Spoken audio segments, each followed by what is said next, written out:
جی بشیر بلوچ بتائیے گا کہ یہ واقعہ کب اور کیسے پیش آیا؟ جی بالکل، یہ جیکب آباد میں سیپکو کی نااہلی کی وجہ سے ایک اور نوجوان اپنی زندگی کی بازی ہار گیا۔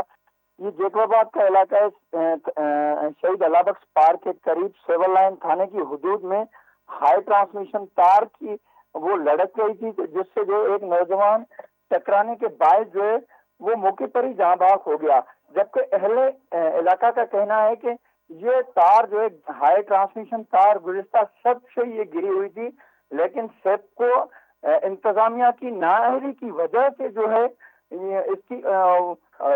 اس کی نااہلی کی وجہ سے جو ہے بجلی نہ بند کرنے کی وجہ سے اس کے ساتھ یہ حادثہ پیش آیا، جس کے باعث ایک نوجوان جو ہے اسد علی نام اس کا بتایا جا رہا ہے، جو موقع پر ہی جاں بحق ہو گئے۔ اس کی لاش سول اسپتال جیکب آباد منتقل کر دی گئی، جہاں ڈاکٹر نے اس کی موت کی تصدیق کر دی۔ ورثا نے لاش اٹھا کر جیکب آباد کی جیکب آباد کے ہاسپٹل کے مین گیٹ کے سامنے رکھ کر دھرنا دیا۔ شدید سیپکو انتظامیہ کے خلاف انہوں نے شدید نعرے بازی کی۔ جی بات جی انتظامیہ نے آ کے بات کی یا پھر اس تار کو ٹھیک کرنے کی کوشش کی؟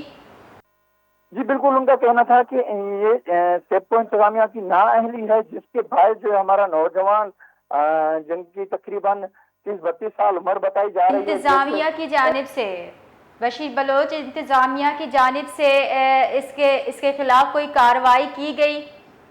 جی بالکل، انہوں نے یہی مطالبہ کیا ہے، اعلیٰ حکام سے مطالبہ کیا ہے کہ سیپکو انتظامیہ کے خلاف جو ہے ایف آئی آر کر دی جائے اور ان کے خلاف کوئی قانونی کارروائی کی جائے، تاکہ ہمارا تو نوجوان ہلاک ہو گیا، کسی اور کے ساتھ یہ واقعہ پیش نہ آئے۔ گزشتہ ماہ کی اگر بات کی جائے سیپکو کی، تو گزشتہ ماہ کے دوران یہ تیسرا واقعہ ہے۔ کچھ دن پہلے ٹھل میں بھی یہ ایک ایسا ہی واقعہ پیش آیا تھا، جس سے باپ بیٹے جو ہیں وہ دونوں جاں بحق ہوئے تھے۔ جی بہت بہت شکریہ بشیر۔